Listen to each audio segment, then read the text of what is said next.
So, Hey man, that's all and you. Start it off. cheers, Owen. We're here with Owen, Conscious Pilate. Hey, boys. Dude, Cheers. thank you so much for being here. We're super stoked to have you. No problem. Here to have you guys too and whatnot. I know like I can't be there in person because of everything, but you know. Yeah, one day. Hey, one day it'll happen. Yeah. Okay, so fun little quick starter. I found through our pre-interview talks that you're a huge Matrix fan. Big, very big. What, if you were given the opportunity, what pill would you choose? The red pill or the blue pill? My like brain says like red immediately, right? Like, Okay.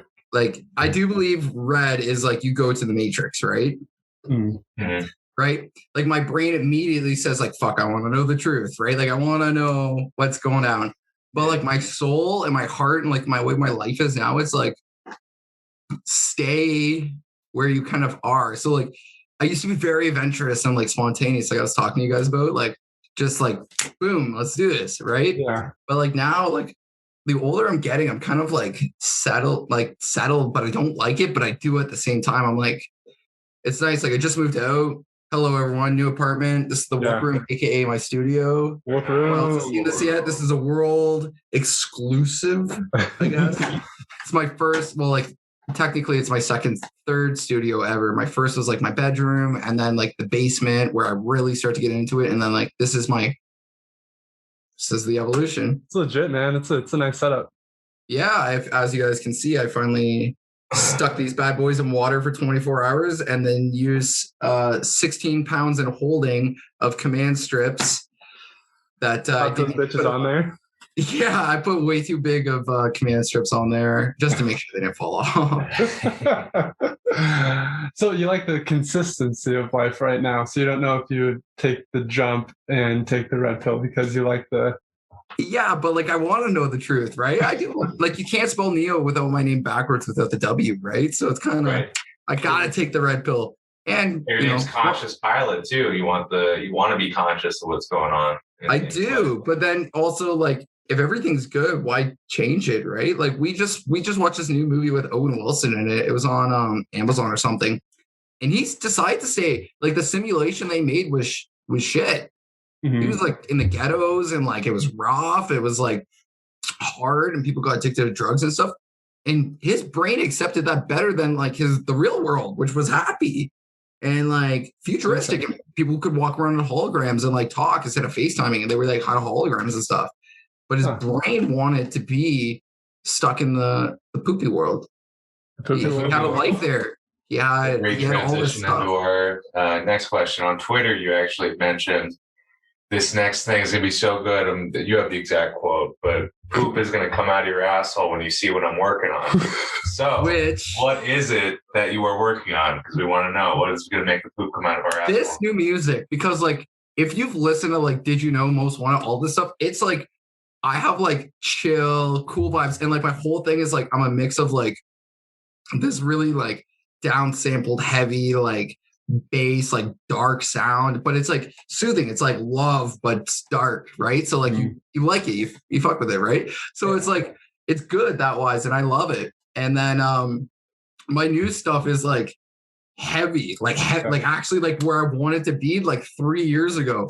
And I'm like, wow, this is so easy. I just don't overcomplicate things and like don't overthink them, and I just go boom. Da, da, da, da, da, and I was like, I got this, like, you know what I mean? And like I stopped using like samples as much as I could, and I was like, okay, let's like actually learn sound design. Let's let's put that real time in, like I always have, and like I've always like made my own sounds for everything and like use stuff, but you can't really get away from samples. Like you can, but you can't at the same time, right? There's that MIDI sample debate the whole time, like. You can use MIDI for everything, but yeah, in Ableton, it's going to eat your CPU if it's my computer that's like 8 years old, right? Yeah. So like you got to convert the audio, which is better in the end. Like when you're finally mixing down everything and like you put everything at 0 and you go up, you know, to finally mix or master things down. Yeah. But I keep some stuff MIDI that's like that needs to be that I like that kind of like grip for. But then the other stuff I'll use like audio for that's like super simple. So like I don't have this crazy like CPU eatage. So Ableton renders it out. It doesn't just sound like blah, blah, blah, blah, blah. Right? So I've always been kind of curious. Are there many like big name artists that are like purists that won't use like any samples in their music? Because it seems like to my ear, the untrained ear, like when I'll hear samples, like even big names use samples that like everybody else is using. Yeah, like look at The Mandalorian. They used a virtual right called out Disney right on Splice. He's like, this is my sample. Here it is on Splice. This is where they used it. And I was like, really? Really? They pulled that off. Well, when you pay for Splice, you pay for their right. So you're paying for like the copyrights of some stuff, right? Mm-hmm. But yeah, like I think there's got to be like some weird hipster underground guy that's like, yeah, I've only made anything from like, but the thing is to make full Conscious Pilate, I guess, to make anything, you have to have something, right? So like you have to start from somewhere to go anywheres. And like to get over the factor of like, okay, I made my own kick drum here to like, this is a professional kick drum that's recorded, EQ'd, processed, and it sounds really good when I sidechain it versus, yeah, mine sounds like crap and I didn't put the time in, right? Yeah. So like there's that big difference. But like my whole thing is like time will always tell your tale. Like you put time into something, it's gonna make your story. It's gonna make it, right? It's about putting the work in. And I find a lot of people don't. Like I know like we don't have like sometimes we're so busy with life we don't have time. That's fine. I only started writing good music after I was like, screw this. I'm taking a break to go study engineering and CAD programming to become a designer and whatnot for 3 months. And then I finally came back and I was like, whoa, I'm actually making some of the best music I've ever made in my life. Right. And people get to hear it during this lovely mix that's exclusive for you guys. Right. Yeah. Right, which we're super excited about. And I want to get to that. But really quick, I was curious because you mentioned taking a break for a couple months to go learn CAD and then coming back and then making music a lot different for you. Do you think there's something to that? Like trying to do something else and expand your mind a little bit? Does that help with the production of music for you? I went like crazy for like 3 years, 2-3 years. There's like a gap there where I just said, screw it. I got sick. I was off work. Long story short, I was like, there's only one thing I can do. I loved producing and whatnot. I really got into it. I said, screw it. 3 months after being off work, got booked for my first show. After my first show, got booked for my second show. Basically played a bunch of shows in 2019. My first year ever playing shows. Like I had bands and metal bands and everything. But yeah, like it just gets there. You know what I mean? It's pretty, I mean, I know it's something you've worked at for a long time, but it sounds like that specific period of time, like progression happened really quickly. It's honestly, it's like, if you smother yourself, you'll never be able to get fresh air. But like, once you like give yourself that little break, I feel like you come at something different. And it's also like, I'm in a new space. I'm in a new environment. I'm in a whole new living like situation. I've never moved out before in my life. Never had my own space. I have someone here and someone here because I'm on the second floor, but I have no one that way and no one that way. Right. So like, it's kind of like I can make some noise. Like I could at my home, but like I called the basement the cathedral because the way like I set up my KRKs, it would just echo like a church, you know what I mean? Or like a long hall. So like all my music was really produced like this loud, like reverby like sound. And like I could always hear like the tail behind me. Here I put sound dampeners in one end. Everything's tight, it's fast, it's short, it doesn't sound like a delay. Like it actually sounds like really good, which is crazy because I listen to all my other music and like stuff I wrote was like, why is this so delayed? There's no reverb or nothing on it. I built it I did it in my basement. That was like a long tunnel kind of shape and there's a tile underneath of it. And it like totally goofed with my sound because like when I would play drums and stuff, it would echo, like the cymbal would stop, but the echo would still be there, right? Like so I mainly find like I'm most inspired either like with change, like good change or bad change. Like it goes both ways, right? Yeah. But like when I went to a bunch of different festivals and met a bunch of different people, I was so inspired. Like every day I was literally writing a full new song at that point. Like I could wake up, like get the beginning, find my earworms and like get to the drop and then like go to the second drop by like 4 p.m. after waking up at like 7 or something like that. Or I'd do something really weird where I'd be Nighthawk and like finally get up at 5, 6, 7 p.m. and then be up all the way to 6 a.m. Right? Yeah. When I was like nocturnal-ish. But I lived, in 2019, there was like a good solid month. I was actually like nocturnal. Like it was to the point where my mom, like made me go see a doctor and like go get this checked out. And like the guy's like, your like circadian rhythm's just like a little fucked, but it happens. So it wasn't affecting you too much. You just your schedule just had shifted. No, it's just my mom doesn't want me, like, you live with other people. They don't want you like making like hearing the same sample a million times when they're sleeping, right? So that's fair. I also don't own like Audio Tech or like the best headphones ever, right? So yeah. So do you feel like when you have a lot of different types of experiences that pretty much directly feeds into your creative muse, I guess? So when you're just creating anything, just going out in the world, having a bunch of experiences, a bunch of new data, and then you come back and you go into your lab and you make things. Is that kind of your process?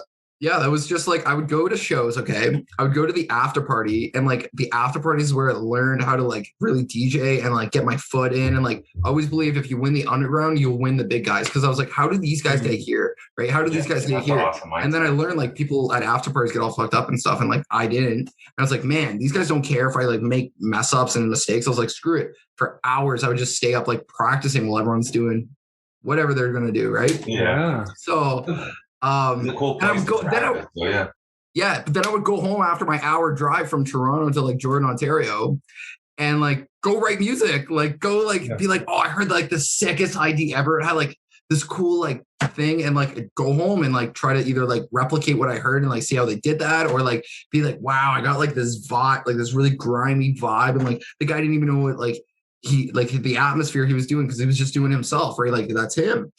Yeah. So it was like, it was crazy, but the amount of stuff I was inspired by.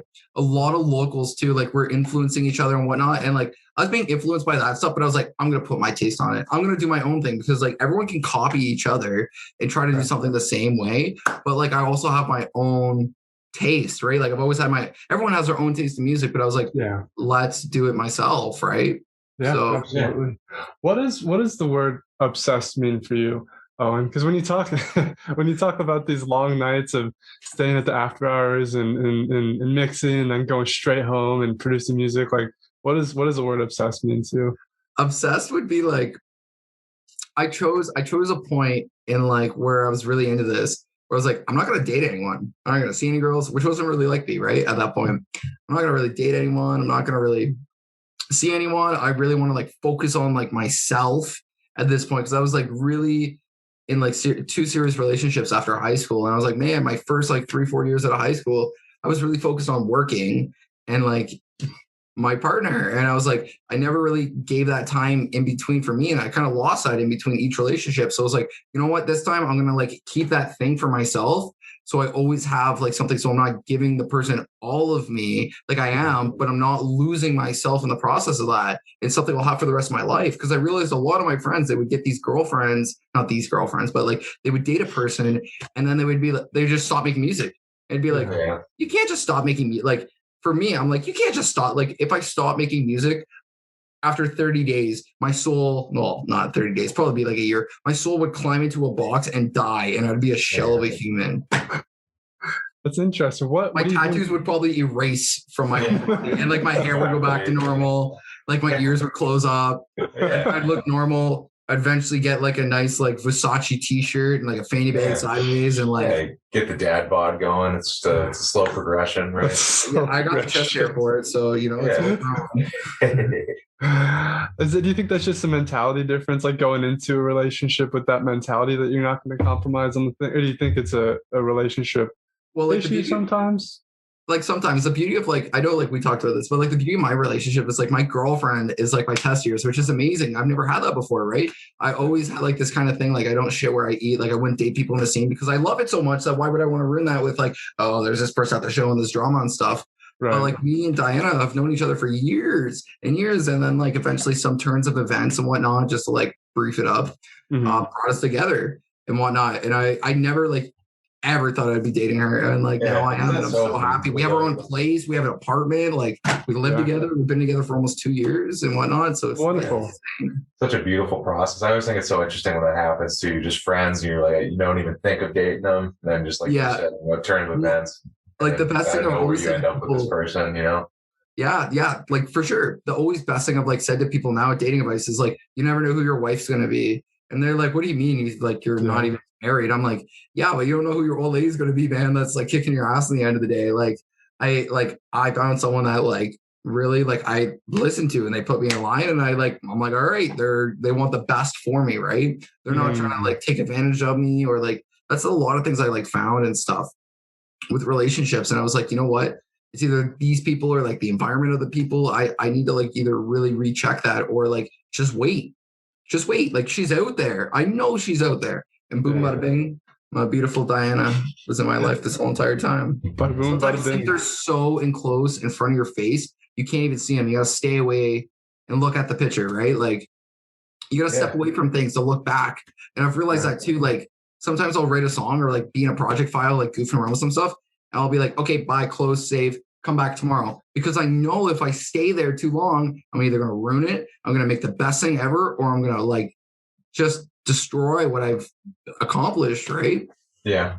So when I do something really good, I'm like, okay, I've hit this point. Time to go pee and stand and make sure my legs still work. Right. Well, it's kind of like you got to let it grow. You know, you water the plant, but then you kind of just let it be for a bit. You don't want to drown the plant. I love you. Here's some water. Yeah, exactly. Right? It's toxic.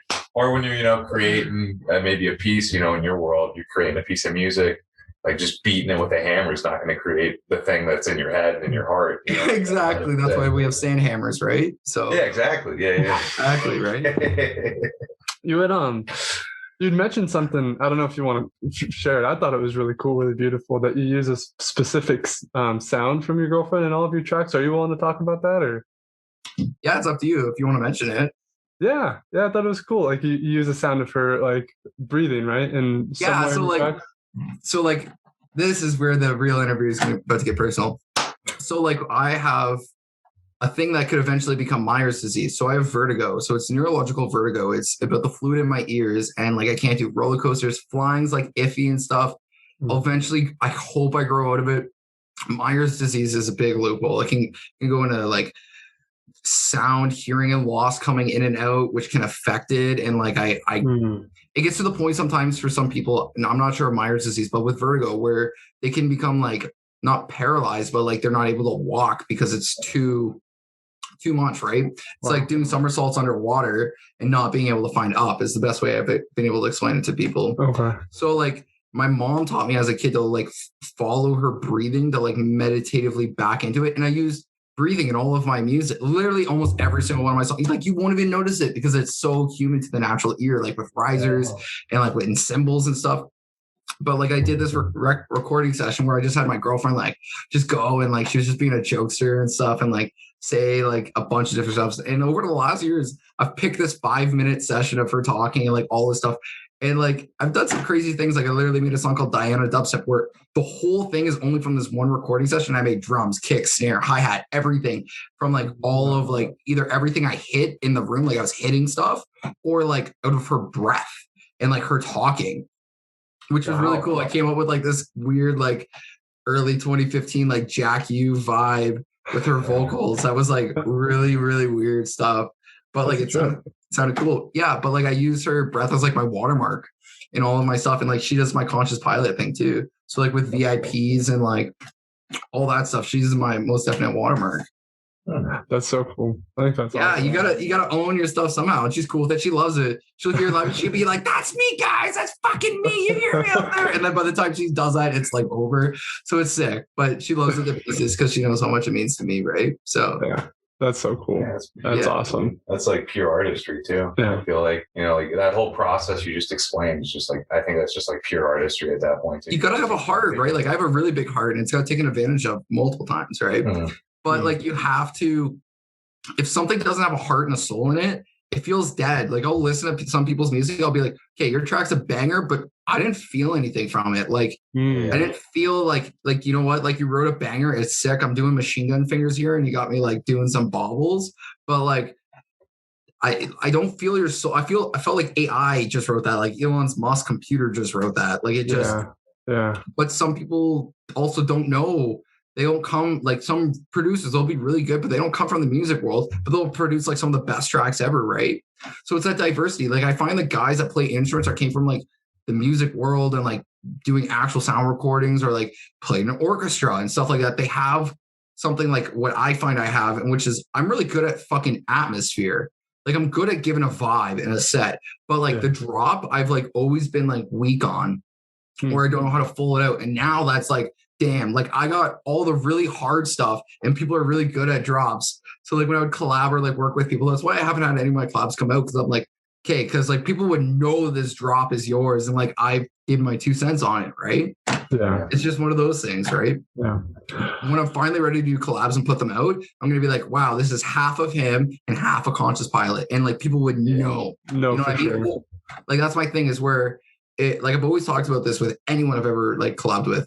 Our track is either gonna be half of me and half of you and people will know, or it's something way so different. They're like, I didn't know Conscious Pilate and blank to blank would ever do this. I hope they do a back-to-back or a rare set like this, where it's so weird and so different. Like two people, like say like me and an artist, we both love psytrance, but we never play psytrance in our sets. We never make it nothing. But then we do a rare back-to-back where it's all psytrance. Right? Got it. Yeah. Right. Or like we write a song with it in it and we're like, oh man, like this is tight, right? Yeah. It's those outlets you gotta find. You just gotta pop them in, right? Yeah. That's super interesting. I want to backtrack just a little bit. You mentioned kind of the ability to put like feeling or soul into electronic music, and I think that's a really interesting concept. Make like, you is that computer a human, right? Yeah, right. And is that something you think about in your process of making music? Is it something you just feel like it's near the beginning and the end. Like if I don't, you gotta feel like I can't even explain. It's so metaphysical that like I can't even Conscious Pilate can't even deal with it. But it's like something it's gotta like, intros of tracks are always made for a reason, but we skip right to the drop. Yeah. Right. Right. So it's like that feel. You gotta fucking have that in there. Or like, you know, like when you're listening into your car, because some people like me, I listen to like the craziest shit, right? So like I can listen to like a full void set where there's like no melodic break, there's none of that stuff, right? Yeah.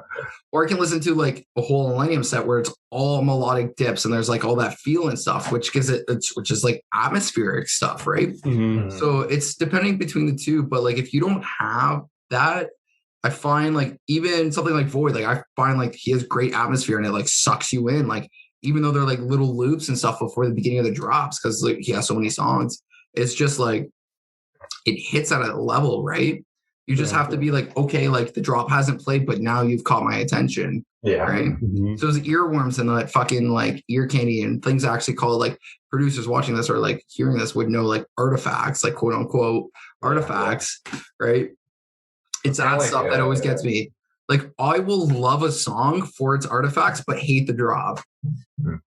Well-renowned fact about me. Interesting. You kind of go into what artifacts are. I mean, I'm sure. So like artifacts can be like the tail end of a sound after like post-processing's done, or like the delay of it. It can do something cool, and then they like grab that and they'll bring it in, or it'll be like the wub will go in and then it'll make like a high pitch endpoint, or like the end of it. Like an artifact is like the end of a sound, but it's still moving. It's a lot. Like I don't know how to explain it the best. I just like, you know. Is it? That sounds bad. That sounds fucking awesome. This might be way off. That's cool. It might be way off, but is it like maybe some of the imperfections that come along with like producing that make it? Yo, some of the craziest artifacts I've ever made that have been in my music have been imperfections where I'm like, I can't use this in anything. I sit on it for 6 months. I come here and I'm like, and I'm like, okay, like that perfectly fit right there. This is why I made it 6 months ago in a sound design session, right? That's cool. Cool though. That's cool how that works though. Like, yeah, sound design sessions are just as important as writing a song. You can't have them without them. Like I find like I can be in here or like in a studio, like working on something for 10 hours, will not walk out with a song and walk out with amazing sounds. And then I have a month worth of work, right? Like I would make a riddim, res, like Zed's Dead, like kind of like sudden death bass. And like, that's so over the board. Like I could use that for like a million different songs. So I just chop it up and like use it, or like different stuff. Or like some of my original sound production sessions would be like a house drum and bass dubstep rhythm session that's freeform. And it'd be like, hell yeah, this is so like jotted, but this idea was good. This idea was good. And this idea was really good. So I would just open up the project, make it new, and like start from something from where I found the point of each, right? So you say sound production is just as important as song creation, like a session. How do you spend your time? Do you break, like if you had to do it percentage wise, like how much time do you spend sound creating versus like composing? Either 50 to a quarter easy. Like I will literally spend more time fucking around than I will like actually writing music, which is bad, but at the same time, it's really good because I'm making my own sounds. Yeah. Right. And you gotta learn a lot from that. Even if it's I'm manipulating a sample to like, I think the most I've ever manipulated a sample I counted was like 150 easily. Like think about that. Like you're doing your samples here, you've played with it, you rendered it out. Now that's once. Now you played with it again. Now you've done some more stuff. Now that's twice, right? 150 times 150 times. Yeah. Yeah. It's probably indistinguishable because that was the point of it, because like when I heard it, I was like, yeah, people would know exactly what this was. And they'd be like, this kid just went on Splice and just grabbed it in, right? Right. But like I learned something that you have to, like, I think it was like Skrillex said in like this Jack U interview about like where, you like when they're writing that song, they almost had to destroy it to make it good. And what they did was they destroyed Justin Bieber's vocals. They pitched it way up, made like this weird dolphin flute sound, and boom, it's like literally one of the biggest songs ever, right? Yeah. So you have to destroy something and almost make it good. And like that process was like destroy, it's good, but it's not good enough. And like I just kept going, especially with vocal processing. When I fuck with vocals, I never feel like it's good.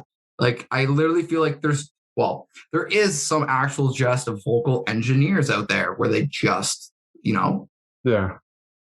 only do vocals. Like that's what they specialize on. Cause like I've seen some of my friends that are big, I won't mention names, but they spent 3 days consecutively on a vocal chain, like just a chain in Ableton, that it was the largest chain I've ever seen. And there's probably like 30 to 50 like plugins and like once like anyone can sing into the mic, and once it goes through it sounds so airy and like they're whispering but like talking and singing, like it's ear candy. Like that's all I'm gonna say. It's just perfect. And then I'm enough of an asshole and I have enough pride of myself. I'm like, can I have that? Like I didn't even think about it. I just like, can I have that? Like as soon as I heard it, and I was like, oh man, this is this guy's personal hard work. I'm not gonna ask someone big like that for it. But I didn't think about it at the time. I was like, man, it's so cool. Can I have it? But I, like stuff like that now I've got more conscious about, for sure. Like just sitting back and being like, you know what, this is someone else's. I'm not gonna ask for it.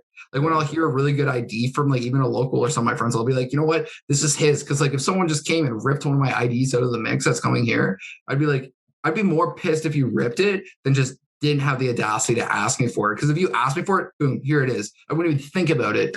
But it's the factor you went sneaky around it, and try stealing. Yeah. Right. That's why I make these 1 year mixes. Like I take everything I worked on a year, and you can see my progression throughout it, which is crazy. So like I looked at my Ableton, whatever music I didn't put out, which was only like 5 or 6 songs. I went and I looked at where April-March was, you know what I mean, of last year. And anything from there forwards that I didn't release, I reworked on and I put out for this, because every year annually, I like usually do a 1 year ID mix, right? And I always do it for like a podcast or a radio show for the last 3 years. So you guys got to have one of them, which is sick. Yeah, it's not short mix, but it's a tight, good mix, I feel like. So well, this might be a good time to transition to talk about it. Like what are some of the things that you put into it? Heaviness, death. like just like it starts heavy. Which is like, I'm surprised at myself, and people aren't going to believe it's me, but like I actually just use Operator, man. Like literally, like if you hear my drops other than like my Moon Boy remix, I literally, for anyone listening, I just use Operator and played with her enough till she was happy, and like just added like reduxer to it, like downsample. Like if you want the signature to a Conscious Pilate like drop or Conscious Pilate bass, downsample or reduxer. Like I literally just love the crunch. And I'm playing with it. Like you will hear it in everything of my song. Like if someone was to say, oh, what's his signature bass? Downsample. Like it's not even a bass. It's a literal thing. It's a thing. Because I'll do with it in Ableton in Ableton, I can do it with Serum Effects or in Serum with the sound, right? Then I can do it with Reduxer or like different other plugins I have to like bit crush it or like destroy it. You know what I mean? But I love Bit Crusher. That's like instantly, as soon as I found out about it, I was like, that's my thing. Like Bit Crusher is my thing. Some people hate the highness of it, but like I found a comfort zone where like I love my ear piercing, but I don't. That's a good one. Heavy and crunchy. Yeah, I think it's a good way of wording it. Yeah, absolutely. And full of IDs. It's like it is good. It's still not completely put together, but he showed us some of the beginning workings of it, and it's incredible. It is. It's I'm pretty proud of it because like the first 4 or 5 songs I think I've only written within like the last like month because you guys gave me something to work on, like I told you about, right? Yeah. So I wrote some new stuff, and like my favorite thing about IDs, they're like my blood sport. Like I love going to a show and not hearing something I don't know, right? Mm-hmm. It's so sick. You see your favorite artist, he's a big guy, play something you don't hear, and you're like, he bass gas him. Right? You're like, shit, that was what inspired me. Like when I got to hear when I got to see Must Die in January, he played Chaos in January. But then by the time it was June at Ever After, everyone had it. And it was like just, like I got to hear in so many different sets and stuff like that. But there's something so different about that. And like, especially where an ID breaks the algorithm of music, right? Where like it's different because it's not like everything else. That's like something that's cool where it's like, it's when you're like, can tell like this is a new era of bass. Like this is like when it's fresh. Like when I fucking heard High Bounce, like I was telling you about, like that was my ID that came out on my birthday. And I loved it all of 2019 in the summer, whatnot, till it came out on my birthday. Right. Yeah. So it's pretty crazy. And I tried to find it. And I couldn't find it forever. I could never find the name or nothing about it. Boom. Leo Trix names it his EP. Right. So it's pretty cool that way. That is pretty cool. So some of your more obvious inspirations, at least when I listen to your music, and you've shared with me that you love these people, like Rez, Boyd, G Jones, things like that. What are some maybe like your secret or like guilty pleasure inspirations, people that you love that maybe by listening to your music, we may not see that or know that? So like, as people don't know, I did not really listen to electronic music till I was like 19, 18-ish. But like I was closeted about it. I was very secret. I was in the electronic music closet, you could say, because all my friends we were metal fans, right? I was a drummer. I double kicks or die, right? Like it was like if you don't have a China cymbal on your drum set, you're not a metal drummer. Sorry. Like that's how like my friend, like the scene's attitude was around here. Was definitely, and I was an influence on my environment. As soon as I realized I could go to Toronto, I could be Mr. International, play different shows all over the world, and I wasn't just stuck to one place. I was like, screw it. And I took all my influences from metal and whatnot.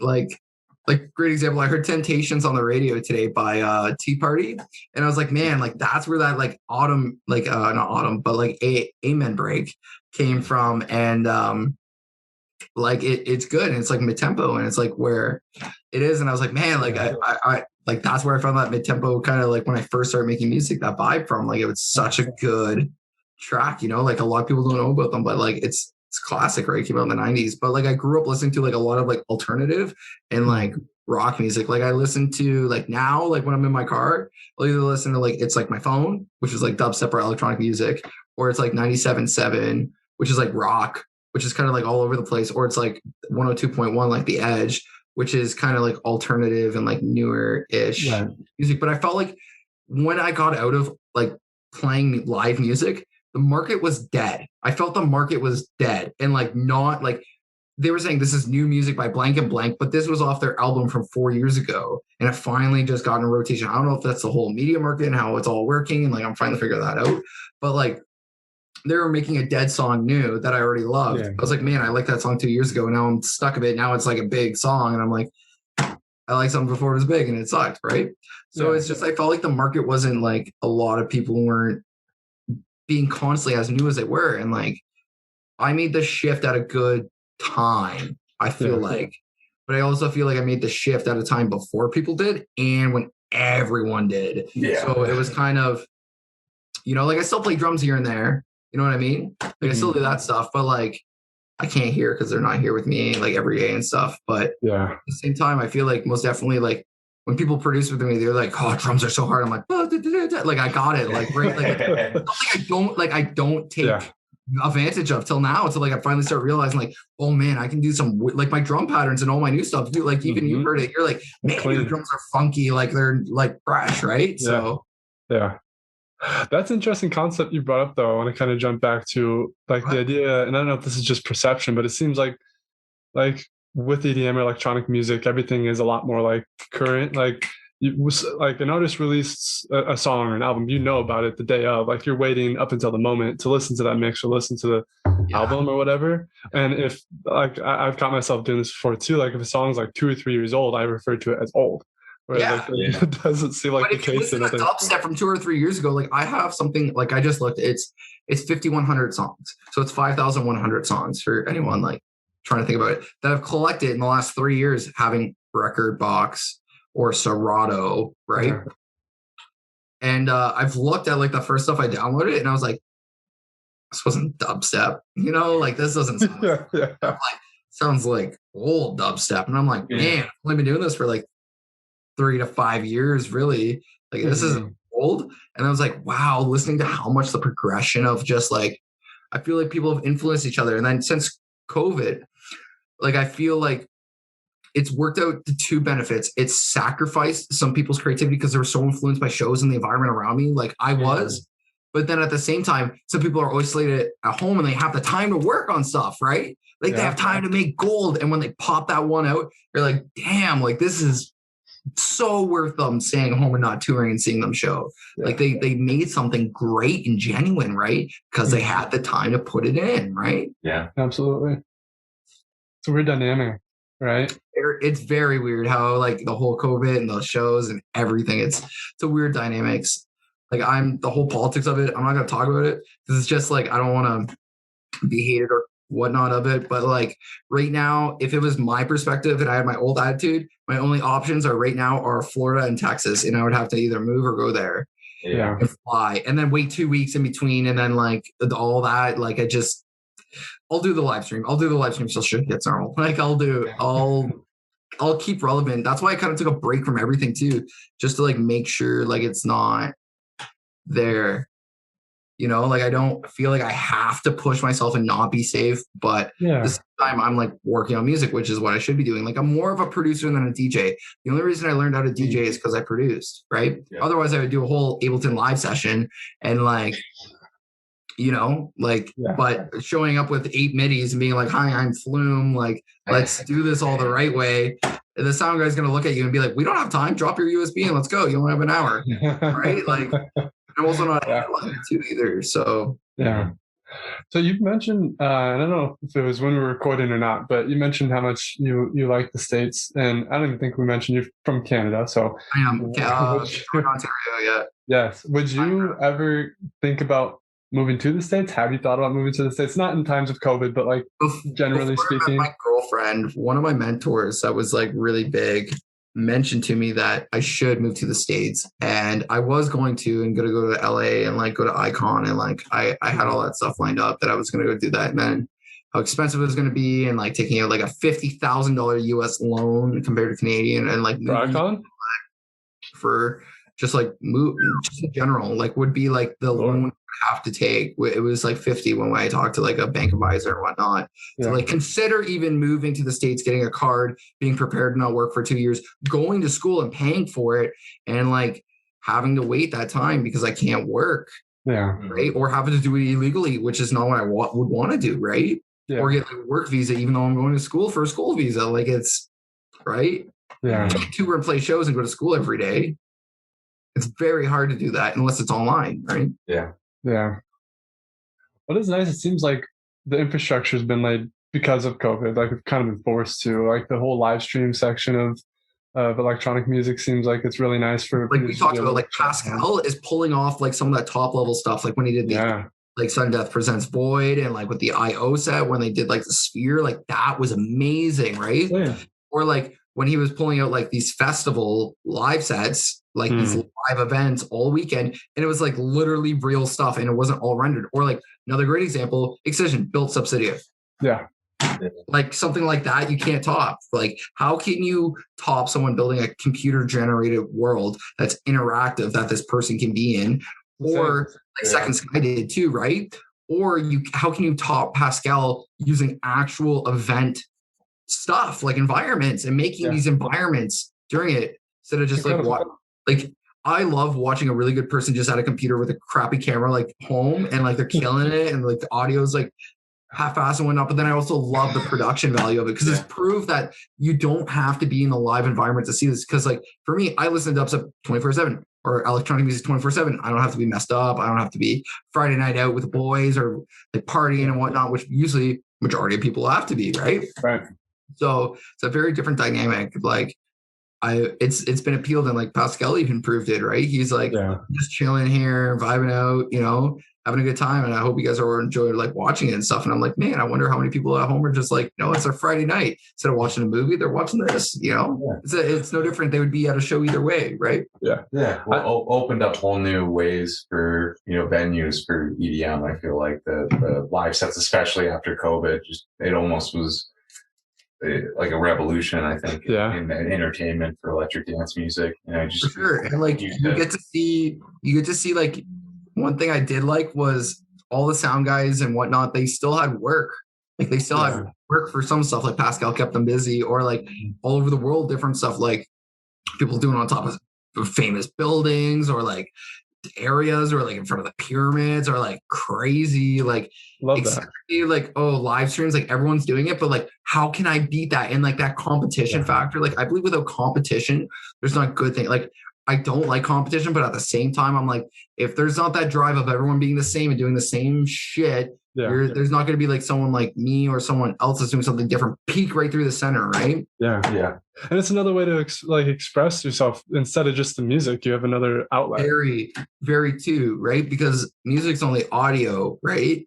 But you can feel it, which is like a metaphysical sixth sense. But then you can, you know, with the visuals and whatnot, you can really feel it. Just like being at a show. Yeah, it's the whole experience. Well, it's kind of like the atmosphere, like you were talking about earlier. It creates that vibe, that space, you know, that setting of the scene. So do you think, even when things clear up with COVID, do you think that this new virtual style of live music is going to stick around and get better? I think so. I think it's going to prove like we're so repressed, like we just want to go do it then, you know? Like people are just gonna want this so bad, and I feel like it's like this whole I have like kind of this philosophy, the law of buoyancy. I wrote a paper about it in my philosophy class in high school. And the more you repress a person, the more likely they're gonna punch up higher and like punch upwards, man. Like you make a person like great examples like me, lived in the country, only had no neighbors, influenced by nothing, didn't get the internet to like 15, 16, but now makes electronic music, loves dubstep. Like city looking guy, but loves the farm life, right? Like I was so repressed because I had nothing around me. I couldn't even walk to an avenue. I literally have to have a car. You have to have a car to go like where I live, or you have to walk kilometers, like I'm talking 10 kilometers, right? To like go to Walmart or even some close. So it was very, you know what I mean? And like the culture shock of that from me being like Jordan, Ontario, Niagara, kind of like rural area to then Toronto, where everyone's like, city. And I'm like, wow, there's not an acre of like spare open space here. So it's kind of like, you know, it's kind of like a balancing out. The higher they're going to rise. And it can go two ways. It can be good or bad. So, It's brilliant. That's like a balancing out. So if you don't have that in your life, you're going to look for it. You know, like if you never had that experience of all those going to those shows and like meeting all those people when you were younger, you're looking for it at a later part of your life. Maybe, you know, like you're later in your life, you know, you found those experiences and you got out there because you weren't doing it in farmland when you were growing up. It's smart. I studied philosophy as well in college, but that's I won't diverge too much into it. But I think that's awesome. You know, a lot of buoyancy and just kind of, if you're willing to, can you elaborate on that a bit? Kind of your point in that paper. If you're punching up, punching up, punch up. Don't, but punch up. But like always like. Bite the hand that feeds, but at the same time, don't. Like if someone's treating you good and like helping you out, don't pimp slap them. But like at the same time, you're a little guy and some big guy's crapping on you because you're not there yet, punch up, buddy. Be like, you know what? At least I'm trying. You know what I mean? Like you don't have to try. It's natural for you. It's a lot harder for me because I really had to break it down to someone that's actually like, I'm not going to mention names or anything, but like I really had to punch up to them. I was like, you know what? I've been doing this for 2 years. You're way more talented than me. You're way more gifted. And you're like 33, 35 in your professional touring.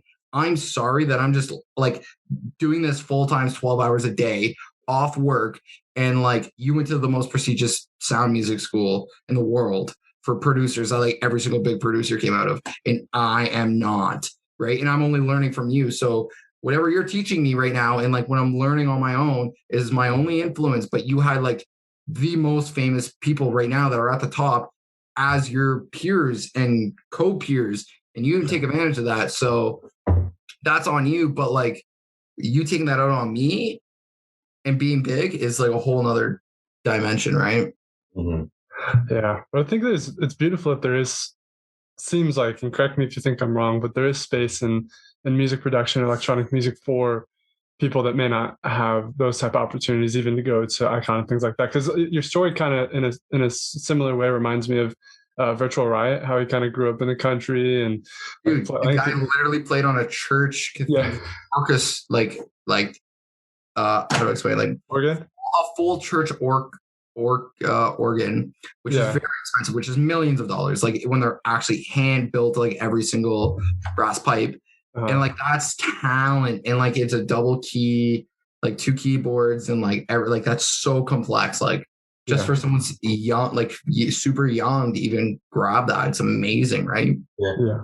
Or you have someone like Mastodon, for example, 14, sign and never say die, like, you know, like Rip kind of like did it, like, you know, or, you know, like you have someone that has no clue about what's going on and makes it huge, which I love, or you have someone that's in the now and skyrockets it based upon their influences around them. But I always love like the weird people that are from the middle of nowhere, don't even speak your language or whatnot, and they have the craziest stuff, like Papa Khan for a great example, right? Mm-hmm.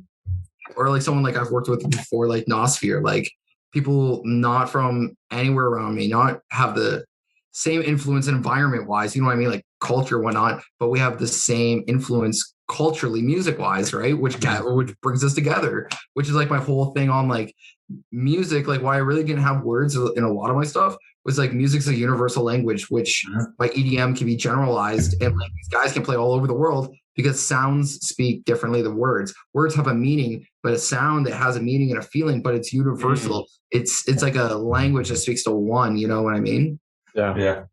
For headbangers, when that shit drops and bangs, you know it's a fucking hell of a show, right? Like we were talking about looking at each other, going like, like you're telling me those people aren't feeling the same thing. I call you a liar. Yeah, exactly. Or it's their first show and they're like, I'm so new to this. What's going on? They lost their bass virginity for sure in that instance. Pop that cherry. You mentioned, that sounds unfortunate. I'm sorry you experienced that. It sounded like there's somebody like punching down at you. Is that common or is that uncommon? Personally or in general? Both, I guess. Yeah. Sorry to say this, but shit always falls downwards. So if I'm going to generalize it, shit always falls downwards. You work in a business office, your boss is having a bad day, he's going to shit on you being the little guy, right? Yeah. Right? Parents are having a bad day, they come home, they take out their attitude on you. Not saying personally that's ever happened to me or whatnot, right? But shit always falls downwards, downhill. So you never know where it's going to, right? Yeah. Are there a lot of people that maybe have a more experience that are helpful and accepting and don't do that? Oh, yeah, tons. I find like there's more punching, like more guys like coming down to little guys than there is little guys having to punch up. Like the little guys punch up is rare. Like for me to do that, I could lose my career. I could literally be blacklisted for the rest of my life. Yeah. Right? Putting someone like bigger in my place, like in their place, which I've corrected someone in their place before. And they're like, I'm sorry, I did not know this, that you were in, like, this was your circumstance. I thought you were, you know, and I'm like, sorry, I'm new and I'm in this big position. Like, I apologize, right? Like, great example. I was at a festival as an artist. Person's like, what label am I signed to? I was like, I've never even put out a track. And they said, why do you deserve to be here? Oh, I don't have to. Exactly. Right. Like that punch, like that hurt me in the heart. And I was like, you know what? I got this great opportunity. I got to play here and whatnot. So, and like, I'm just up and coming. And like, once I guarantee you're not, like, this is not going to be the last time you see me. Guess what happened the last 5 days of that festival? They saw me every single day. So at the end of it, they're like, you know what? You put your face here. I saw you doing the social networking. You were there. You're doing it in person. You're not an asshole. You didn't make an ass of yourself. You proved yourself. I've heard one of your tracks on a side stage being played by another artist. Like something's going to happen for you. I don't know which way it's going, but it's going. And like the person finally turned around and they saw it. They're like, I remember what it's like to be there. I'm sorry. I'm so busy. My life doing a million shows and traveling and like trying to make music in between and like fit a girlfriend and like remind my mom like I still love her at the end of the day type of stuff. And it was like, damn, like I really got the insight. Like you're a human and a machine, and like you gotta, right? You think in those moments it's important to be like, hey guy, fuck you, or is it more important? Is it more important to just be like, all right, and just let it go, and then be like, I'm gonna let my actions speak? I've never been a fuck you person until it's become like personal, when you're like personally going out of your way to make me feel like shit around like an atmosphere of people to make yourself look cooler. I've never been a punch up that way, but like in that way, I've always been like the cool cowboy in the West, walk away, let the explosion blow up behind you. Good guys don't look at explosions, right? Person just exploded, you walk away. It's better to cool yourself down and leave than like make an ass of yourself in front of big people and be like, wow, I just shit the bed before I've even made my mattress or like put the sheets on it, right? Yeah, exactly. No, I think that's good advice. But yeah, like I have taken a lot of like backhands before. I've most definitely taken swings, but like that's your earning your stripes. Like you have to earn your stripes, and like without like bad things happening, you can't have good things happen to you. Like I told my girlfriend, like the Robin Williams philosophy, you can only be as happy as you've been sad, right? I know it's a really dark way of looking at it, but he said it before in an interview, and I really took it to heart. Like if I'm really, really down, it means something amazing is going to happen. Like it's just how the universe works for me. It might be for someone else. Might be like the journey's all different for someone else, but like the spectrum of experiences, you know, you can't know the light without the dark. Yeah, like when something really shitty happens, like my car had huge car problems and stuff, and it cost me so much because it was a higher end model car. I was like, man, like this is literally eating a fraction of my year's total income. Like, how am I going to get ahead to move out, right? And I was like, man, something bound's good to get going to happen. All that stuff, and like it's crazy when I go back and think about it, knock on hard wood, but like I had really severe car problems like 4 months ago. And now I'm moved out of my house. I'm able to afford bills and like have money on the side to be able to like wait, like if something happens for a rainy day, knock on hardwood again, like, right? Absolutely. Yeah. I wonder, do you ever think about using those type of experiences as like motivation? Is that motivational to you? Oh yeah. Everything that's ever punched down at you, you soar to the sky like a bird with. Yeah. You got to like, or you can't let your defeats defeat you. Like you got to take your defeats. Like my first 3 shows, like did I suck? Yeah. I listened to them again compared to now, and I was like, man, I can mix them different. And I literally did last year. I took one of my first mixes I've ever made, added newer stuff, and I played it for one of the first live streams I did, and I did it way better than my first one, but it sounded kind of the same. And I was like, man, like fuck, like if this is what 1 year is going to be like, can you imagine 5 or 10 years? I can't conceive it. I can't conceive it. My brain can't think like that because it's only been. I think that's great too. It's that growth mindset though, because you're looking at it and just how you frame those, like just talking right there. It's like you looked at it and it was like, oh, look at how much I learned and where I'm going, as opposed to look how bad I sucked. Will I ever get better? Which is like, that's such an important mindset. When you realize you're not progressing, you gotta see what you're not progressing in and either work in or like find ways to get there. And like friends that you know, like personal, know my mom and stuff, and like those people you have connections with are usually the best teachers, or it's people who are really big that are like swooping down and like helping, like they're like angels in a way, like not saying they are, but like they're like swooping down and helping guys that don't even know like about like master chains and stuff. Like me, like I don't know about that, but when someone really big teaches me about that, I'm like sitting here with a pen and paper being like, okay, so like this is like the science of like you actually have to do cut at frequencies and stuff and make stuff sound nice, right? Or like mix down processes and stuff, right? Yeah. So can you tell us a little bit about, and I'm sorry if I say this wrong, but Base Cafe? Yeah. So that's, so okay, it looks like, I won't get into like the heart of the real stuff because I'm not going to start controversy and like bring up why talk tea over coffee, boys? Come on, right? Yeah. So there's big shows and there's little shows. We all know that, right? There's your Coca-Cola and your Pepsi, generalizing this. So there's the main stage and the underground. And I love the underground, that dark, grimy room with no one there, but those are the real bass heads. They know what the fuck is going on. Yeah. So what happened was we got the side room to this one venue, and like we just like the locals were just like running it, like having like small guys, and like the scene grew. Like I remember between my first one to my second one, like it was like the first one, it was like, oh yeah, like our friends were there. It was like mid full and whatnot. From the second set, second show, sorry, I've ever played, from the beginning of the set to the end of it, it went from like the guy running the show, like it was the first Bass Army show and I was the first opener for it, to like the room was full and like packed, and like at the end of the show I found out we were at max capacity. Nice. Like there's people sneaking into the other way and like going through and stuff, and like so they could get in and like whatnot, because it still was considered capacity or whatever that happened. But like it was nuts. And then like the bar changed and stuff. But like One Loft was my home. It was the first place I ever saw my first bass like dubstep show, not considering like a festival that was generalized to like house mainly. Like it was like my first big festival I ever went to that like I was like, whoa, where I figured out which type of stuff I really liked, right? You gotta get thrown into like I think for anyone for their first festival, they should go to like a generalized festival almost in a way if they don't know what they want or not. Absolutely. Like, you know what I mean? Taste the different flavors of the because palette, like you might be like for me, I love IO, but Void is like my favorite artist ever. So like how do you you know what I mean? Like how do you do that? But like a beautiful thing of a generalized festival is like, damn, I can go see someone like IO and then go see a Void set later, right? Yeah, like I want to go see someone chop some riddim. Damn, I want to go do 4 on the floor and shuffle my bum off, right?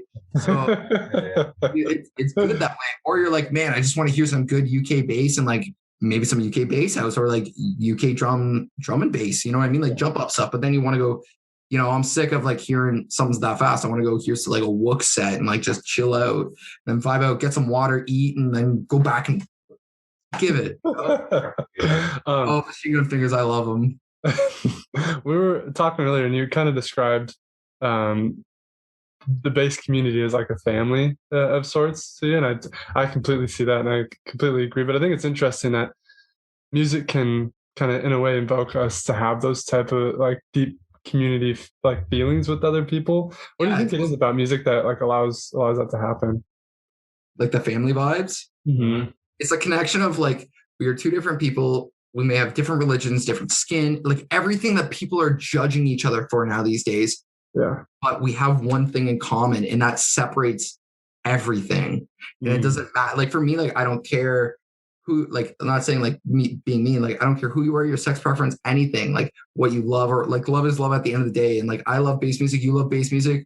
We're gonna high five when that wop drops and it's nasty and we've never heard it before. Like it's that generalized like.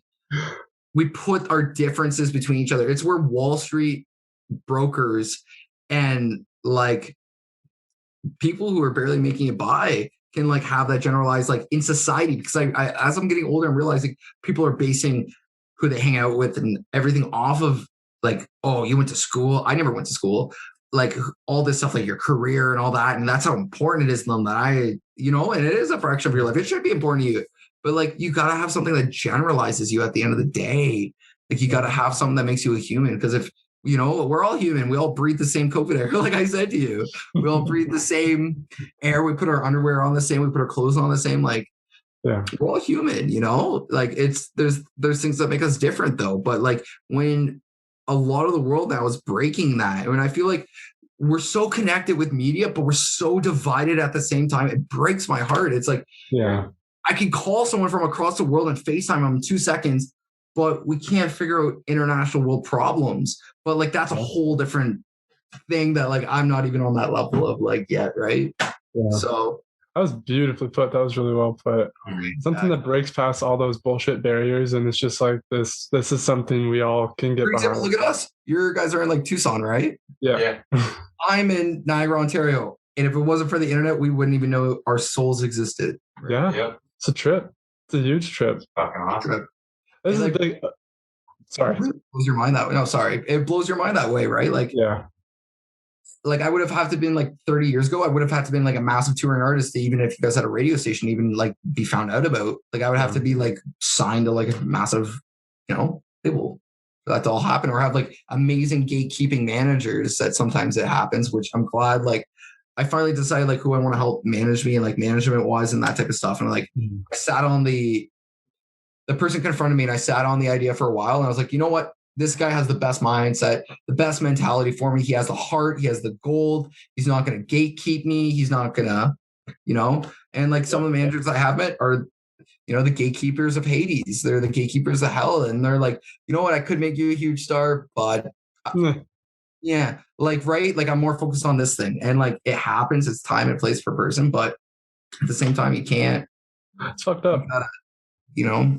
Yeah. How much do you think, because you say you love the underground, how much do you think the access to information, like we were just talking about, how much has that done for the underground and people like Base Army and things like that to come up a little bit? You got to win the underground to get the main scene, buddy. Like you can't have the side, you can't be on the side stage without, you know, you got to be on the smallest, shittiest time, opening slots, end slots, which even suck. Sometimes that's the headlining slot is the last guy that plays even after the headliner, right? Yeah. But you got to have the crappy stuff to have the good stuff. Like, and the people know like something like that became successful because it was good, right? Like, and it was genuine, and it was like that culture of the fam, and people want to be there, and the branding was there, and like a group, like an actual group of people, like 50 to 100 people came together every week, and like let's keep doing this. Like let's have the same mindset. Let's like have something fresh, constantly moving, and like from just basic riddim to like a dubstep, and like it just had like this good gender in between, like of mixes of genre, of mixes in between where you just didn't hear wob wob wob or just bah, bah, bah, bah, where every single person was playing Mastodon or throwing elbows, right? It like it had that good vibe where like it was awesome. Like great example. Sorry, my second show, I was a mid-tempo guy, and then the rest was all dubstep, which so it kind of warmed up people to like fill up the room and stuff. Yeah. And then it went into like dubstep, which was good because I met them there, right? I did play dubstep stuff, so this wasn't too far away, but I wasn't too on the dot, you know. Yeah. I had a question. Something you said you want to talk about. I thought was really interesting. A story about when you were younger in your metal days. I'm botching the details, so if you could give us the details of a friend that kind of said story. Yeah. We talked about this last night. So growing up, shit, Josh, I hope you don't hate me for this, but it's okay. I know you never listen to my stuff, so it happens. But I grew up with my best friend. We both had special needs siblings. We met in grade 4. Everything, and like our whole idea was like I even have it like tattooed on me, like my old logo, well, here and there, but like buried in Jordan. My hometown was Jordan. It was about being stuck in a small town, and like our whole thing was like very like anchor, like sailor oriented, because there's a boat in the harbor, and like I had branding, I had it down pat and everything, and then he went and took the people and started another band and left me out because I wasn't good enough, which makes sense. It does make sense. Like the guy that I got compared to would be like the guy that just got his drum set versus Geddy Lee, like, or someone really, really huge, like Neil Peart, like, you know what I mean? Like this guy had like, I was only playing drums for 3-4 years at that time, where the guy was playing drums since he was 5, right? And like was nailing things to precision. And I was blown away with jealous, like I would cry being jealous watching their like videos on Snap and shit like that. Being like, damn, like I actually got outbeaten, right? But now when I look at it, I'm like, okay, you know what? They're at the top for a reason. Once you're at the top, where's your room to grow, right? You got to start new projects or do new stuff. And like I learned, and like what happened was when that was gone, I still wanted to make music, and I couldn't just keep playing with music, my headphones of other people's music. I was like, I love playing other people's music and stuff to drums and playing drums to that, but like I need to make music. So I learned production, all that, even though I learned production when I was younger, like how like a DAW works and all that stuff, but it got it more intense. And then I had the backlash of all my friends that were in the scene, like of metal and whatnot, being like, dubstep isn't real music and like producers aren't real stuff. Then what happens is 2020 rolls around and 5 years turns by and they're like, wow, everything is usually a drum track or triggered till it's live. The live aspect gives it the live feel of live music, and that's the whole thing that makes the aspect of it. Or DJing isn't real and whatnot. Now they're like, wow, actually DJing is really hard, and understanding the algorithm of music is something super complex. And like we hired a producer and paid him a lot of money, and he made all of our music algorithms instead of just jotted shit all over the place. So it was kind of like a backhand to some people seeing what I was doing, but at the same time, I was right the whole entire time, which I'm not saying like I was right, but like I was like onto something. Like I'm not a fucking arrogant asshole. I'm very humble, but like I was onto something, and they didn't understand that when I was there. They weren't at that point. And like now hindsight, sorry, it's not ketchup, it's a word. But like looking back on it, they made an ass out of themselves for sure. I'm sorry to say that, but like they did, and like it was embarrassing to me because they publicly shamed me for it at shows. Can you imagine being in your scene and like where you're going? You're like, yeah, guys, I'm starting something new, fresh, and it's like the complete. Like I literally went to the metal world to tell them I was making dubstep. Like I don't know a bigger fuck you or like backhand slap or like a fail of success, but that like I tried to succeed in the metal world making electronic music because I thought that was the only thing I could do was like stay here in Niagara, and I realized. Someone said, like, you know, your sound isn't just Toronto or like Ontario. You're Mr. International. Like your sound is going to be for festivals. It's not just for shows. Yeah. Like you don't just have to change who you are to fit in. Like I got to a point where I was upset I wasn't getting booked for shows, but then I was told by someone that was helping kind of manage me at that point. Like Alex was like, you know, you don't play their music. You're different, but like don't take it personally. And that was him like letting me down nicely. And then I was trying to change and do that stuff. Like I like riddim, I like dubstep, but like that's not who I am at the end of the day. You know what I mean? Like some people are those people. I'm not, you know, I love it. Yeah. But like, is it who I am? No, I know who I am. I'm like this dark, glitchy, weird vibe. Like it's just, I'm my own thing. I'm not someone else's thing, replicating it, trying to be DJ. And then I realized a lot of people are just DJs. Yeah. And I realized why people wouldn't be my friend in the scene that were actually big DJs. They were DJs. And then I'm realizing what they're doing after COVID too. Mm-hmm. Being like, wow, I didn't hear you put out any music. I didn't even see you put out a set. That were like, some people are really, really fucking good DJs, but they can't produce for their life. Yeah. They can't produce for their life, or they won't even try. And I knew people that were successful that were really good DJs and made actual money and toured, but they didn't produce. Right. And my whole thing was like, I want to make my own music. Like I would play out shit that sucked just for the sheer fact to prove it to people like I make my own fucking music. You got to take that leap of faith, right? Was that difficult, like initially putting that out? It feels like being naked in front of 150 people. You try showing your genitalia to strangers of both genders, right? But like, you know what I mean? Like it was very raw feeling, and it was very nerve-wracking. And also the whole thing of me changing my branding. Everyone knew me as Barry Jordan from like metal, alternative, all the random people I had in my band, and then keeping that, becoming a DJ and a producer, right? And then like I popped off and I changed my name. And then like people are like, oh, who's this guy? And this whole mystique thing, he wears a mask. No one knows who he is, but he has like 3,000 followers and all these people follow him. And they're trying to do the math. Then they saw my first show and they're like, oh my God, it's Owen. It's crazy. He said he was up to something. So my whole thing is like, I love mystique, but I love showing you guys my face and like opening up. Right. Like, I feel like when I go up there, I'm not there to use the mic and talk to you guys. I'm there to like do my job. Like I'm here to play music. I have an hour. I only have an hour to play music. I want to fucking play music. I want to be like, hi guys, how are you? Like, I care about that stuff. Like I'll ask you, I'll go through the crowd like a worm and like or a snake and talk to everyone. Right. But you know, it's time and place. So when you're up there, you feel like it's time. Exactly. It's good to say hi, hello. But then I've also seen guys like every other track, like talk through it. I'm like, you just literally wasted 20 minutes of your set talking. Yeah. Like shit happens, yeah. But like at the same time, I'm like, you talked more than you almost played. Right. That must, I mean, sorry, jumping back just a little bit, the idea with your buddy taking off with the band, that must have really hurt, but that's also got to play into what we were talking about earlier, how like you got to go through some of those sad and hurtful patches to really get to maybe what's meant to be, or like the happier parts left. Do you look at it that way? Changed my mentality for sure. It made me realize like I lost someone I thought I was gonna have for the rest of my life. They're still alive and whatnot, but like, I mean, way better and closer friends and like better stuff. And like we evolved differently, right? Like we went down separate paths. Like we've only talked to each other twice or three times since we dispersed, and like each time it's been like a reminder of where we both stand and stuff. It's like weird. It's like a divorced couple that just divorced and never talked. Like we were friends from grade 4 till we were 18, like glue. Like it's even hard sometimes for me to think about it. It's even hard to think like, how could a person change like that, right? But humans are humans, and they're extremely unpredictable, and that's one of the most first things about being a human is being unpredictable, right? We have patterns and we have unpredictable patterns, and that psychology of how that can switch. just knowing like someone was sitting there. The factor, honestly, that ruined it was like the factor that someone's had this sitting in their mind for a while. Like, I'm going to have to go replace my best friend. Yeah. Not even like keep our band and do it as a side thing. But like, I understand, like, you change, you full go into it. I fully understand that he had to do that. But looking where I'm at now versus where they are, their band's not even together. They kicked out, they kicked like basically 3 out of 2 people out of their band together. Dang.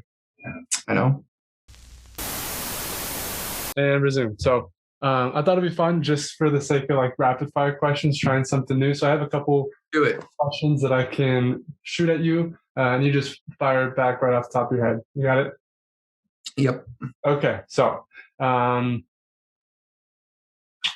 would you describe your music, your art in 5 words or less? Dark, glitchy, Matrix vibes. Bass. Bass. Bass. Okay.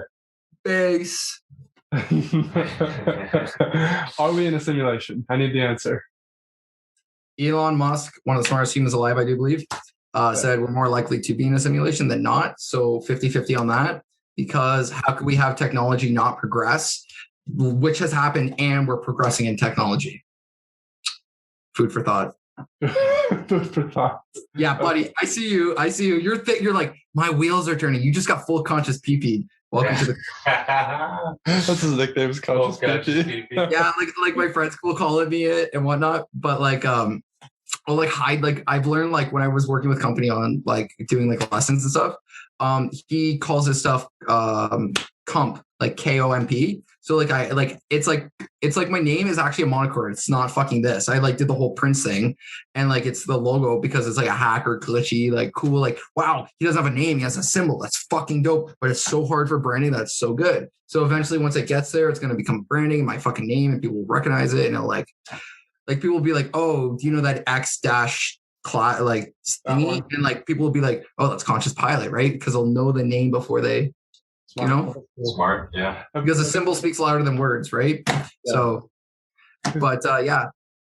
Next, just like Porter's got his little. Is that like? Yeah. Or like Ghastly has something like a cool, right? So it's always cool to like. But I came up with the emoji thing before I came up with the Conscious Pilate. So, and how I spelled the pilot and all that shit was way different because of biblical aspects and like the name factor from the name of the person and. Yeah. You want to go into where Conscious Pilate came from real quick? Yeah, sure. So like Conscious Pilate, I like was at my first dubstep festival, and like someone taught me about this whole thing about how him and his partner, because they were old school, like they were probably like 5 to 10 years difference between us. So like on both sides of us, we had an American and we had a local old school raver. Like, we're not talking like 40s, 50s, like early 90s stuff, but we're talking like they went to like dubstep shows when it first came out because they're just old enough, right?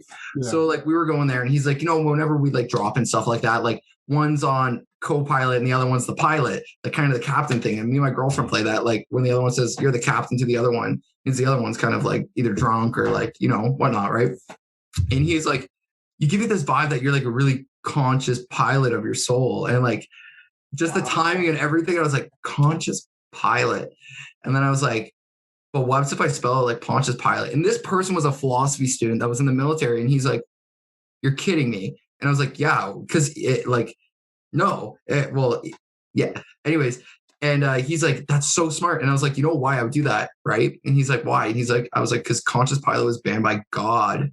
Or Pontius Pilate, was banned by God to live for eternity, and music's for eternity. So what do you think someone walking for the last 2020 years, his music would sound like, right? He'd be so in touch with the future, but the past at the same time, like me, and keep going, but it would be a curse, right? Like, I think living forever would be a real curse. Like, that would be the final form of torture. Yeah. Like, that would be worse. Like, you could be tortured for however way, but like not being able to die would really mess with you for like 2,000 years. Yeah. Like, think about that. What would your goals be, right? You were writing on like papyrus paper with like blood of animals to like, now we have smartphones. Yeah, that'd be a mind fuck. That would be wow. And here, know the factor that you crucified Jesus Christ. And it's dark, and I love dark music, so it's a really dark name, and like, I think it fits perfectly. I think that's super cool. Like my girlfriend says, it's awesome, it's gonna sell, it's biblical. And like, we're not really religious people, right? Like, we're 50-50 religious people, so yeah. Interesting. Well, that's a good segue. So you're talking about like goals. If you were to live for 2,000 years, what are your goals? Like 1, 5, and 10-year goals. 5-year goals. Mm-hmm. Label release. Play a big show. Play a festival legit, not just the promoter being like, yo, go on, everyone's fucked up. Let's like, here's your shit. Like, we're talking about it. Now's your time. Not at like a side stage, right? Where you're like, shit, like I have my USB on me, but I don't have anything fucking planned. And like my vibe's not there. Like, right.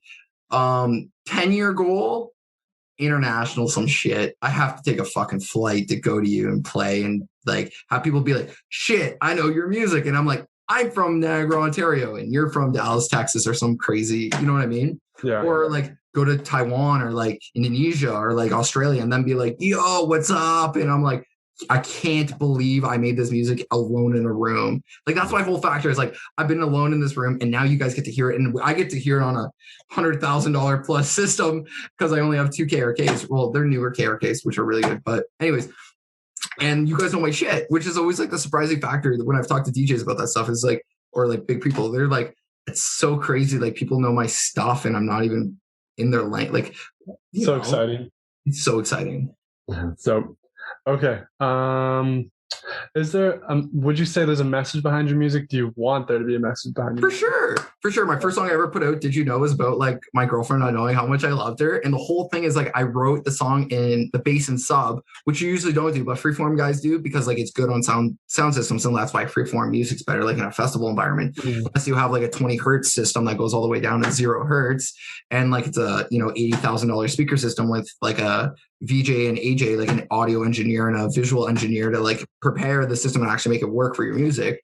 But like I wrote it in a sub. So when people hear it, it's very ambient on a normal system. But if you hear it on a fucking good speaker, like my KRKs I wrote on, or like another example of like something that can go that low of range and stuff, you'll fucking hear everything. And like my VIP that I put out, my girlfriend's like, it sounds the same, brought her to my KRK. She's like, wow, the difference of the curl of the sub and everything, like it's so different.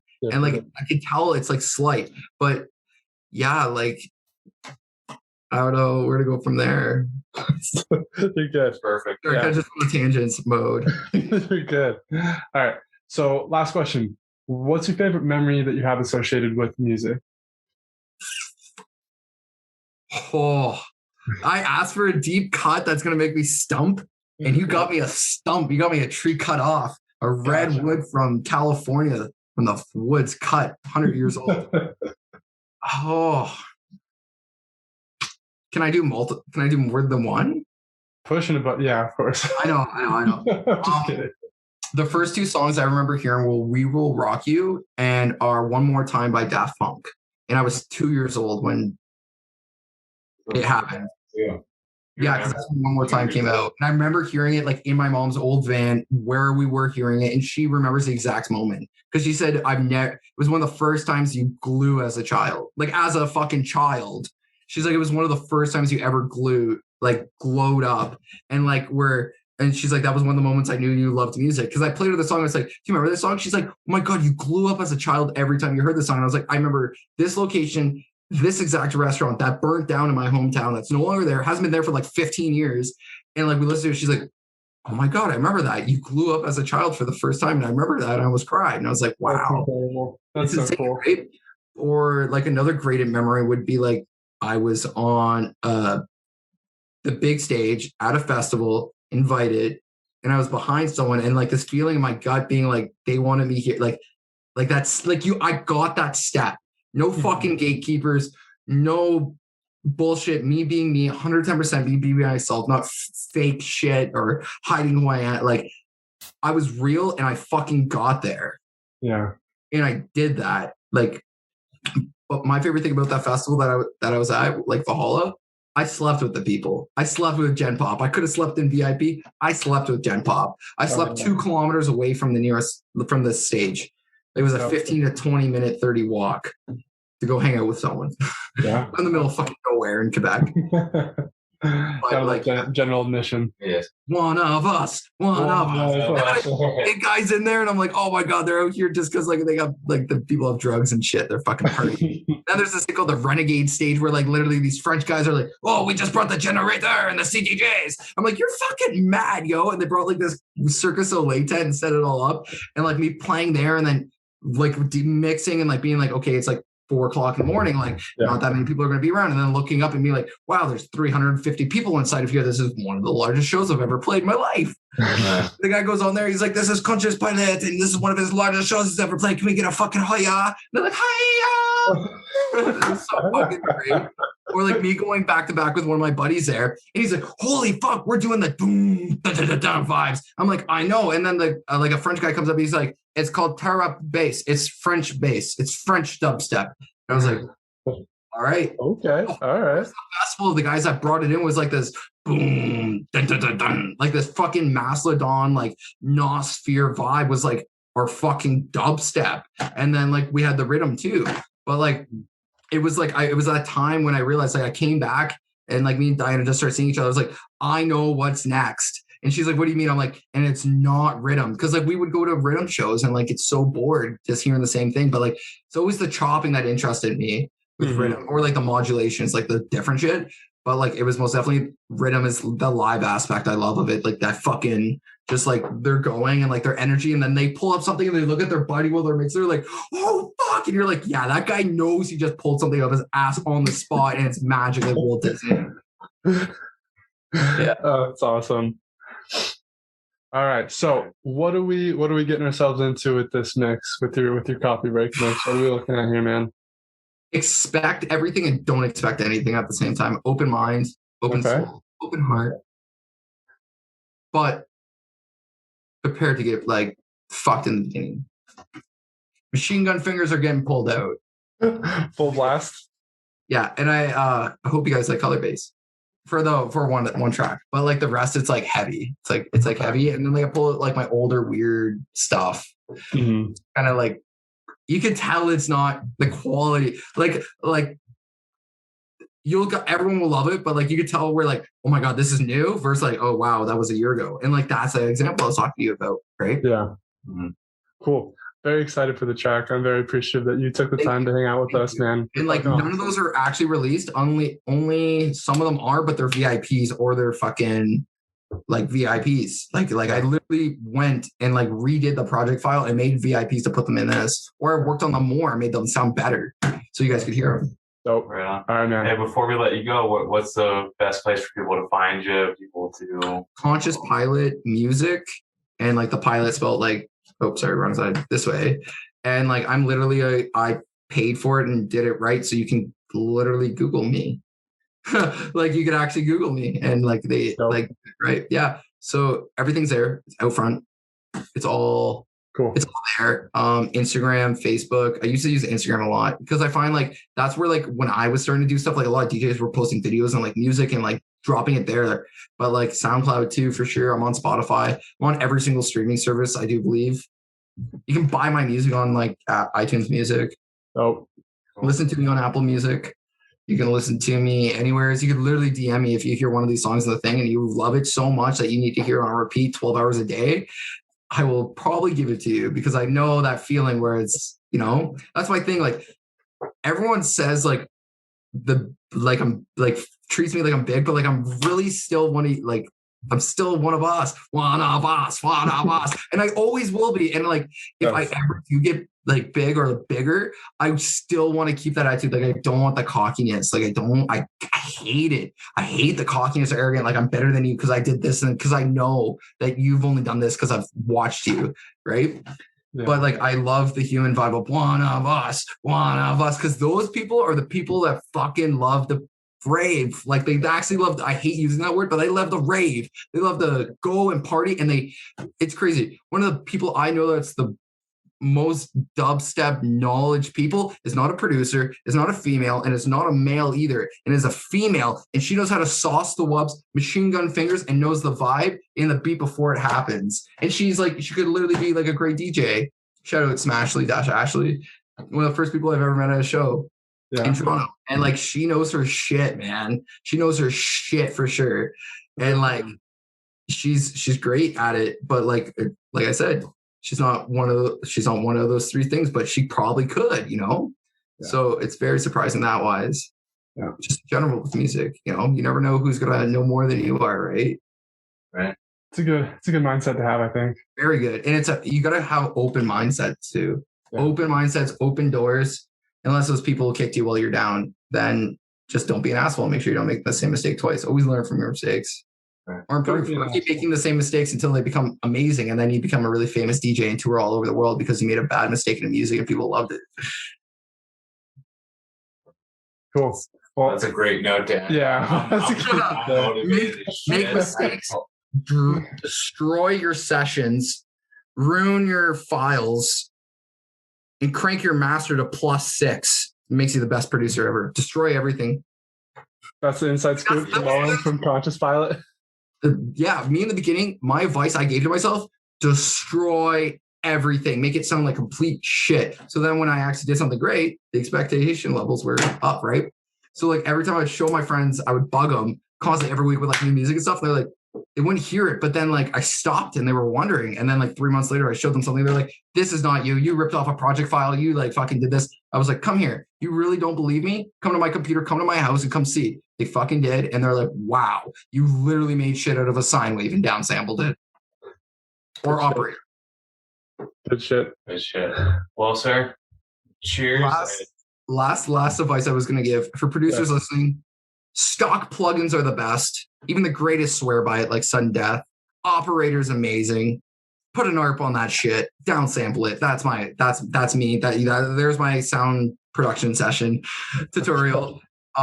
Serum, you can buy it. It's literally like one of the best. Skrillex and everyone else swears by it. But like, you don't need the Abbey Road $50,000 stock master plugin to be the #1 world producer. Like look at Chris Comstock, like Marshmallow, literally wrote alone on a fucking laptop. Skrillex made Bangarang in a hotel room and played it 10 minutes after he finished writing it, and it's still the mastered version. That's made insane. it on Apple headphones because he knew the knowledge was there. Knowledge is the greatest weapon humans will ever have. Kanye West, anyways, take his Kanye-versity or controversy away from it, but he said the strongest weapon in human history is the human's voice. And I said this before to Dev. I know I'm conscious beeping you now. It's true though. I'm not going to prove it. And me and him were like, oh yeah, that's like great actually proof, but we're not going to talk about that. But like, yeah, the voice is the strongest weapon humans have ever made, right? Motivation too. Motivate yourself. Don't lay in bed. Get up there. Even if you're like down. Like I've talked to guys recently, like it's something actually came up this week and someone was like, damn, I'm not motivated from shows and whatnot. Like you got to motivate yourself. You got to find it within you. And you know what? It was live streams that kept me alive. If I ever meet Pascal, I'm going to tell him, you know what? Those live streams where those guys were dropping IDs like crazy because that's like literally like they know other DJs are watching this and they're like, fuck, I better come out here and play some unreleased shit because I can't just drop the Throwing Elbows remix by Wooly every single fucking time.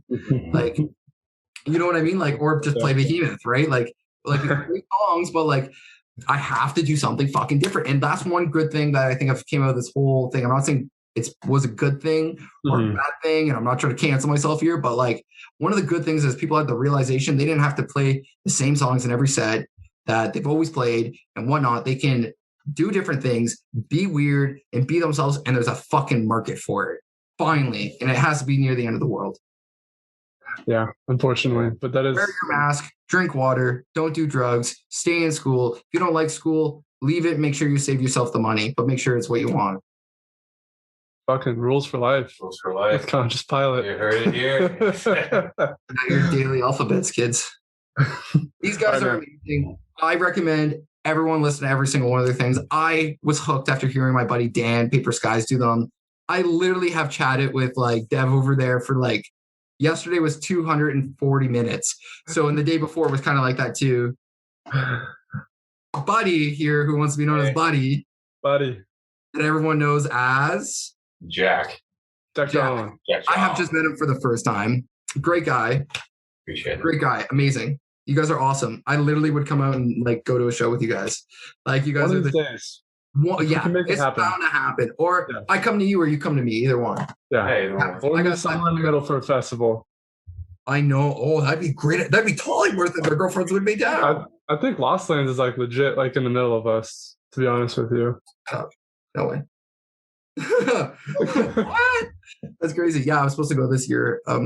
But I hope.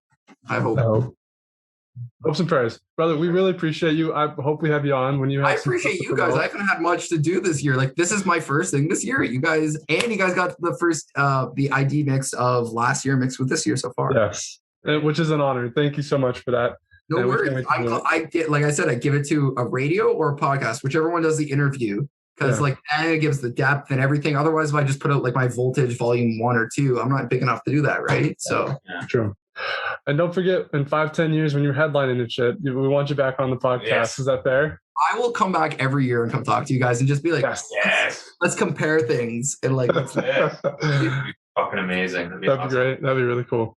All right, man. You got to go. Your girlfriend's gonna kill you. We're gonna sign off. Probably over ice cream. We're gonna cheers. All right, man.